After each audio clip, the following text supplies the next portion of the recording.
안녕하세요. 암 전문의 김자영 원장입니다. 제가 지난 시간에 고압산소 어떤 방식으로 항암 작용이 있나 6가지 원리 이야기했잖아요. 오늘은 그 두 번째 시간으로 여러분들이 정말로 치료에 도움되는 방식의 고압산소 치료는 어떻게 하는 것인지 오늘 그 이야기를 나누는 시간 가지려고 합니다.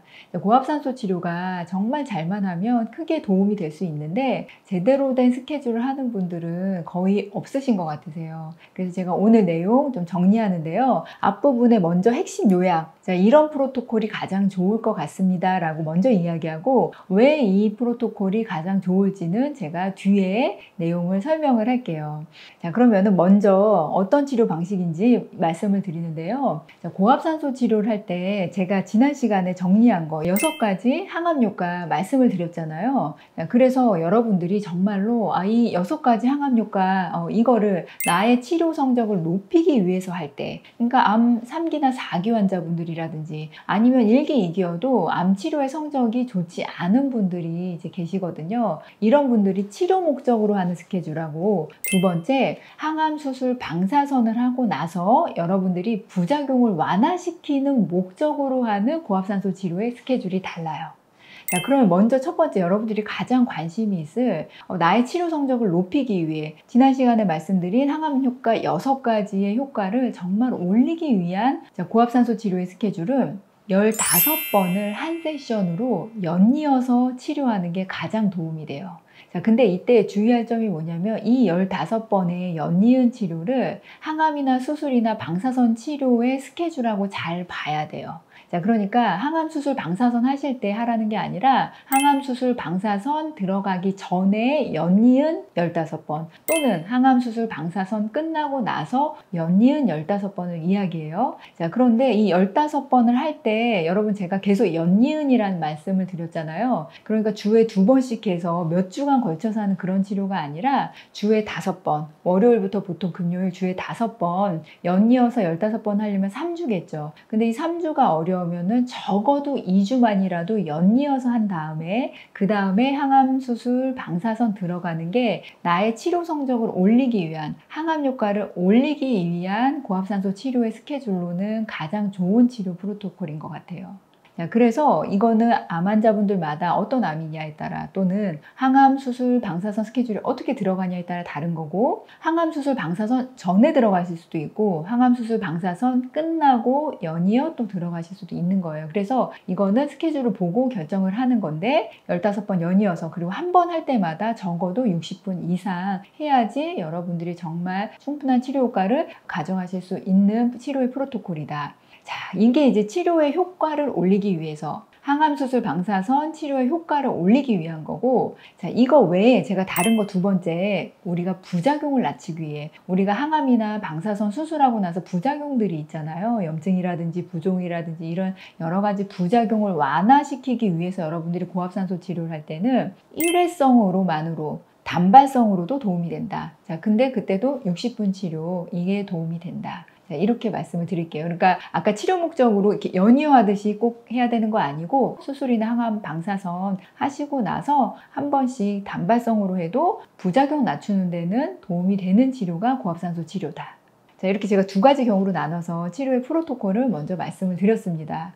자, 그러면 왜 이 프로토콜이 가장 좋을지 내용을 좀 이제 이야기해 볼게요. 제가 이 프로토콜이 가장 좋을 것 같아요 하고 제가 정리한 걸 말씀을 드린 거예요. 자, 왜 이렇게 제가 정리한 거예요? 이렇게 말씀을 드리냐면 암 치료에 있어서 고압산소 치료 프로토콜이 결정이 안 돼 있어요. 왜 안 돼 있냐면 고압산소 치료는 이미 다른 질환에서 안전하게 치료 목적으로 치료하는 치료예요. 자, 그런데 암 치료에서는 어떻게 치료하는지 프로토콜은 안 정해졌다 그랬잖아요. 왜 안 정해져 있냐면 이제 암 환자분들이 항암 수술 방사선 이 표준 치료를 할 때 이 고압산소 치료가 들어가면 분명히 도움은 될 것 같은데 이 치료를 실제 임상에서 어떻게 들어가는 게 가장 도움이 되는 치료의 프로토콜인지 임상을 하는 게 용이하지가 않죠.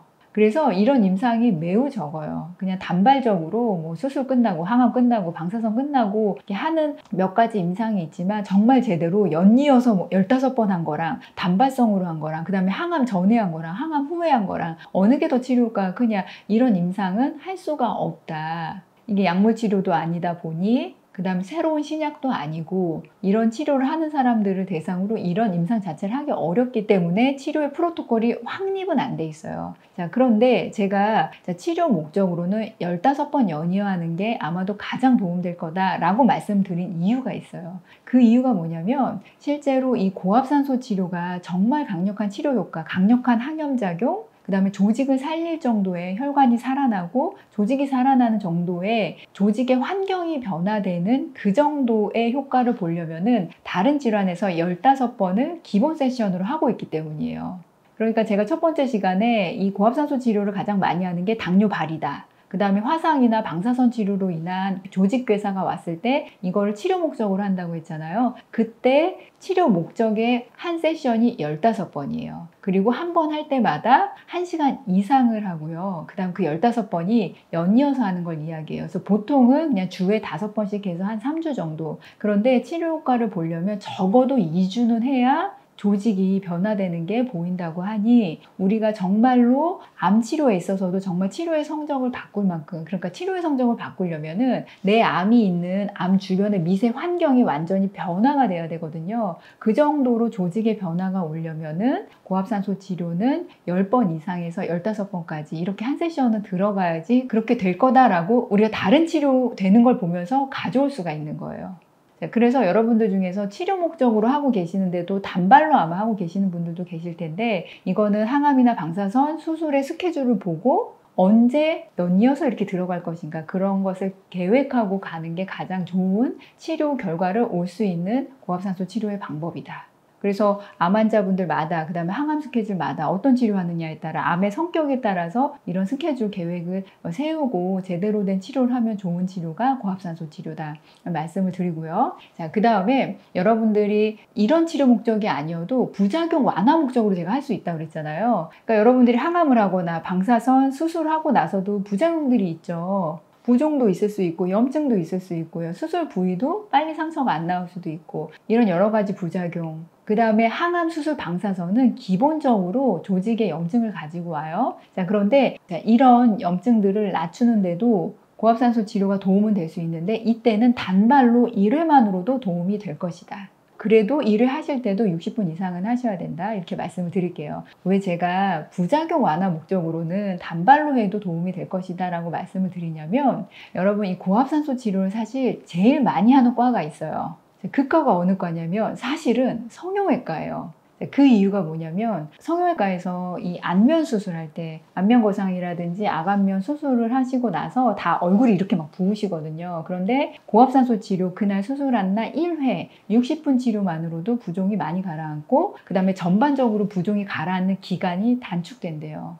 저도 궁금했던 게 그게 일회성만으로도 도움이 될까였는데 물론 부종이 심한 분들은 지속적으로 하기도 하는데 대부분 수술한 날 그날 하루 하고 가신다고 하거든요. 근데 그것만으로도 충분히 부종을 낮추는 데 도움이 된다고 합니다. 자, 그러니까 부종이라는 거 여러분 수술을 하고 나서 부종이 온다는 거는 염증이 오고 거기에 물이 고이고 이런 모든 현상이잖아요. 염증 반응이거든요. 그런데 조직이 괴사가 온 건 아니죠. 그러니까 염증 때문에 부종이 오고 여러 가지 반응이 온 상태인데 그 부종, 그 염증을 완화하는 거는 일회성 치료만으로도 도움이 되더라는 거예요. 그래서 여러분들도 항암이나 방사선 수술 이후의 부작용 완화 목적으로는 단발로 일회성으로도 도움이 될 수 있다. 자, 그런데 그때도 적어도 시간은 60분 이상은 할애는 해야 된다. 성형외과에서 가장 많이 하는 시간이 한 60분 정도라고 합니다. 자, 그래서 부작용 완화 목적으로는 그만큼으로도 충분히 우리 환자들도 도움이 이제 될 스케줄이에요.